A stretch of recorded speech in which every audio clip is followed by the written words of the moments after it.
Selamat siang dan salam sejahtera yang kami hormati Bapak Dr. Emil. Kandidat belum. Masih kandidat, mudah-mudahan segera selesai. Terima kasih. Selaku pimpinan dan selaku pendeta yang ada di Gereja Kristus Tuhan Citra Alen Surabaya, kami dari Kementerian Agama Kota Surabaya yang mendapatkan tugas untuk mewawancarai tokoh-tokoh agama baik dari Kristen, Katolik, Protestan, kemudian dari Hindu, Buddha, dan Islam. Oleh karena itu nanti akan ditanyakan oleh Pak Amilan atau mungkin Bu Nail yang berkaitan dengan wawancara ini. Sebelumnya saya mohon maaf yang sebesar-besarnya mengganggu kesibukan dari Pak Amil. Saya kira langsung saja Pak Amilan untuk menyampaikan. Pak siapa? Pak Amilan. Pak Amilan ya. Pak Amilan. Ini Ibu Nail. Ibu Nail. Ya, Oke. Ibu Nail. Terima kasih. Ya mohon maaf dan terima kasih sekali lagi kami ucapkan pada Pak Emil selaku yang istilahnya yang bertanggung jawab bukan semacam itu di gereja ini. Pak, ngapunten untuk hari ini kami mohon ada beberapa ini pertanyaan wawancara ngapunten ya yang berhubungan dengan moderasi beragama. Tapi sebelumnya bila ada pertanyaan atau apa karena ini sudah terpikir kurang memahami atau apa itu bisa kami bisa tanyakan. Maaf. Untuk mengawali pertanyaan wawancara pagi hari ini, yang pertama tentang komitmen kebangsaan. Bagaimana Bapak menjelaskan hubungan antara agama dan negara kepada masyarakat di lingkungan Anda? Oke, baik ya, ini agama dan negara itu tak terpisahkan ya di konteks Indonesia. Tapi kita juga harus memahami agama adalah wilayah privat. Jadi saya jelaskan pada umat, ini saya sering jelaskan, agama adalah wilayah privat, hubungan kita dengan Sang Pencipta gitu ya. Tapi agama jangan sampai menjadi wilayah privat yang tidak berkomunikasi, tidak bersentuhan dengan masyarakat, dengan masyarakat luas. Agama harus menjadi berkat atau menjadi kemaslahatan bagi masyarakat luas dalam berbangsa dan negara. Negara sendiri itu bukan mencampuri urusan masalah privat, tapi dia mengayomi, memberi kebebasan dan menjamin seseorang untuk beragama menurut kepercayaannya masing-masing. Jadi sangat erat ya. Jadi antara itu keyakinan dengan kemasyarakatan semacam itu. Oke, Pak. Untuk yang kedua, bagaimana cara Bapak mensikapi kelompok-kelompok yang menolak ideologi Pancasila atau menentang NKRI atas nama agama? Ya, ini bagi saya ini sudah final ya, bahwa Pancasila itu di bumi Indonesia ada yang menentang atas nama agama, atas nama suku, apalah macam-macam, nggak bisa ya. Betul. Tapi di lain pihak mereka kan saudara kita. Betul. Dan kita harus ada komunikasi.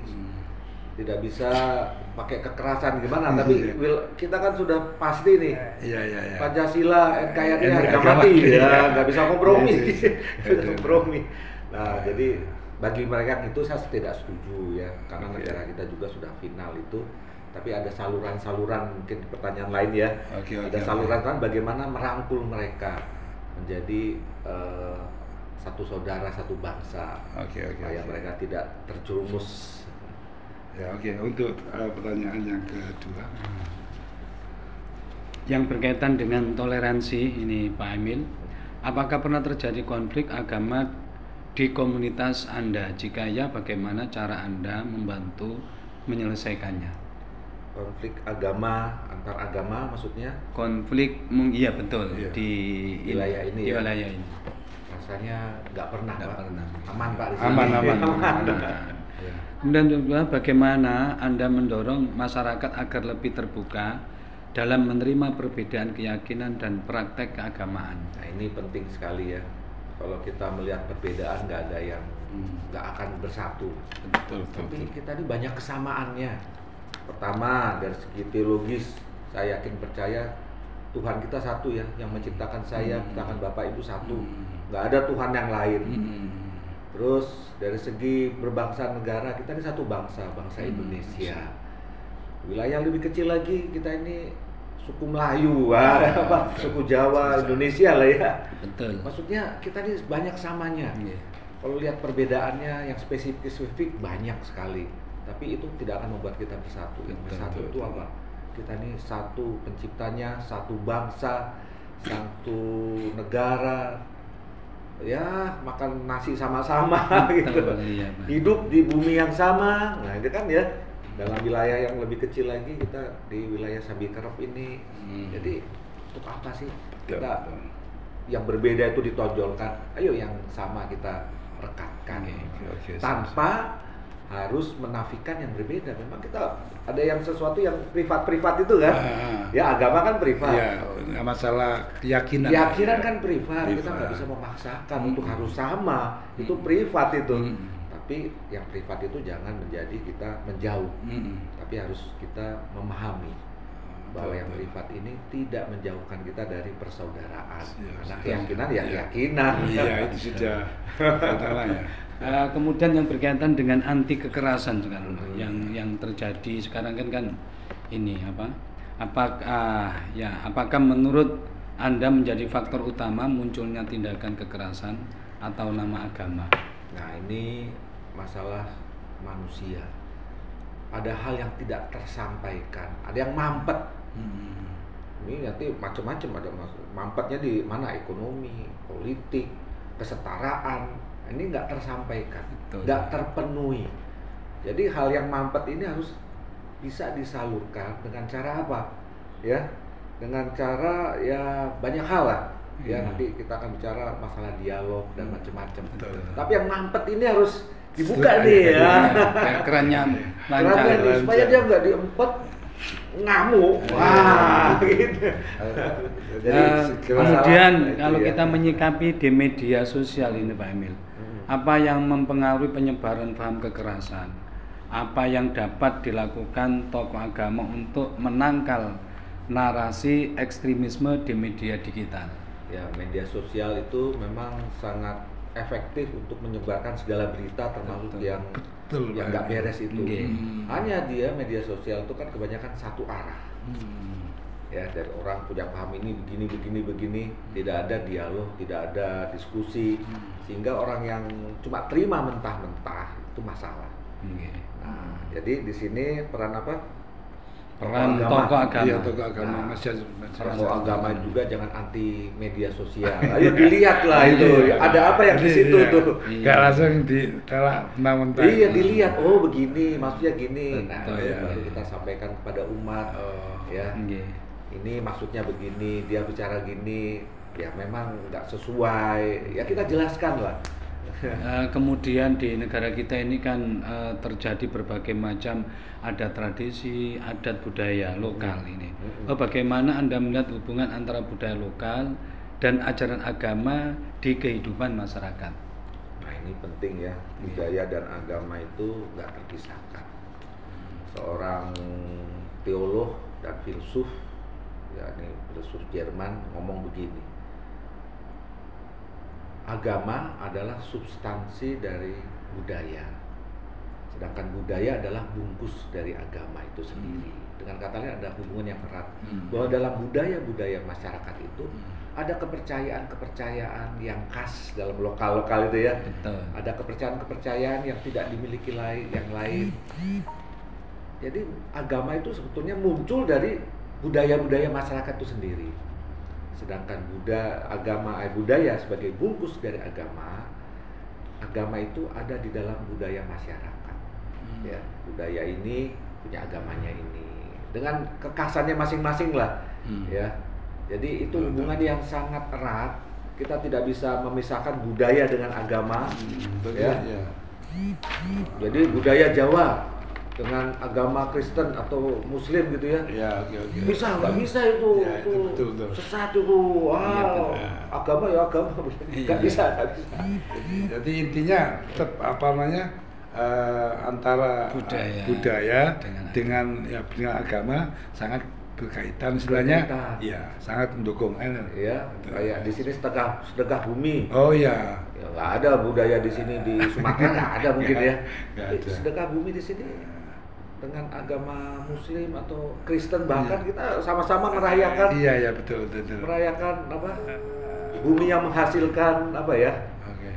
berbagai macam berkat, berbagai macam Ya terutama ketika apa namanya, ketika ada momen-momen kayak itu, terus kayak nasionalis kan kita sama guyup jadi satu. Iya, Nah, betul. itu antara budaya ada. iya mengucap syukur atas Iya. berkat Tuhan ya. Betul.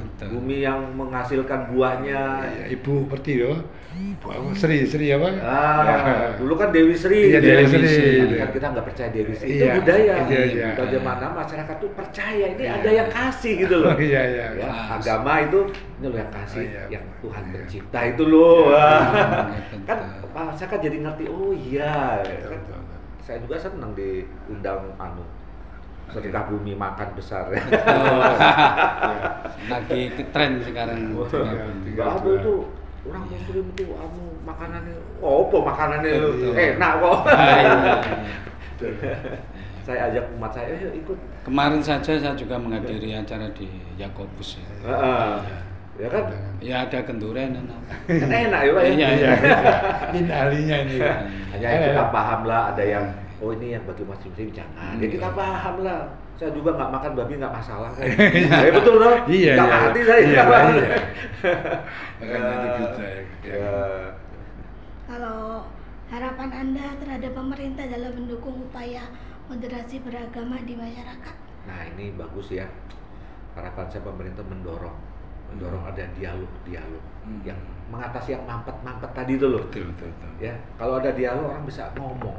Mungkin pertama ngomongnya keras, lama-lama kalau semakin ada dialog, Iya, ada benang merahnya kelihatan benang merahnya mulai lembut. Ya, saya dengan Pak Wahib dulu ya belum kenalan tuh sopan. Iya. Begitu Pak Wahib kesini, ayo kita berdialog. Saya dari Departemen Agama. Iya, Nah, itu kan pemerintah ya. Iya. Menghubungi tokoh-tokoh agama, kita berdialog, bersekutu, berkumpul, makan bersama. Wah, aman. Iya. Aman. Ya, Jadi benar. mendorong pemerintah ya mengumpulkan tokoh-tokoh agama untuk berdialog tentang moderasi beragama. Itu Iya. saya sangat setuju itu. Agar tahu ininya solusinya ya. Iya. Kalau gitu ada satu pesan kepada masyarakat luas tentang moderasi beragama, apa yang ingin jenengan sampaikan? Kita ini manusia ciptaan Tuhan sama. Mari kita menonjolkan kebersamaan yang sama-sama itu kita tonjolkan, kita pererat, kita semakin tekankan. Yang perbedaan itu cukup di wilayah pribadi masing-masing. Ya, kita tidak mencampuri iman orang. Betul. Ya, tapi iman kita itu harus apa? Menjadi berkat bagi orang dalam tindakan-tindakan yang baik. Saya pikir semua agama mengajarkan tindakan yang baik. Itulah yang kita lakukan, mengasihi sesama, menyatakan diri kita ini satu bangsa, satu negara, dan bermanfaat dari negara dan bangsa bagi masyarakat. Pesan Pak Emil dalam hal ini ya. Nah. Kalau hambatannya ya banyak. Tapi yang banyak itu jangan menjadi kita lemah. Iya. Jadi selalu positif ya. Selalu semangat Pak Emil ya. Hambatan tuh banyak lah ya. Iya. Waduh, apa namanya, macam-macam lah hambatannya lah. Ya hambatan perbedaan suku, budaya, agama itu hambatan. Tapi kalau kita lihat positifnya, loh kita ini Hambatan itu kalah berarti ya. Gak usah putus asa. Iya, Ternyata dalam perbedaan itu justru apa? Memperkaya. Betul. Memperkaya apa? Iman kita, budaya kita, Wawasan hidup kita. kita, wawasan kita. Dan ternyata perbedaan itu bukan hal yang Negatif. negatif, Iya. bukan hal yang bagaimana. Ya. Justru dengan itu lebih dewasa. Dewasa, ya, laki dan perempuan kan berbeda. Kalau nggak berbeda nggak bisa kawin. Sudah semua ya. Terima kasih Pak Emil.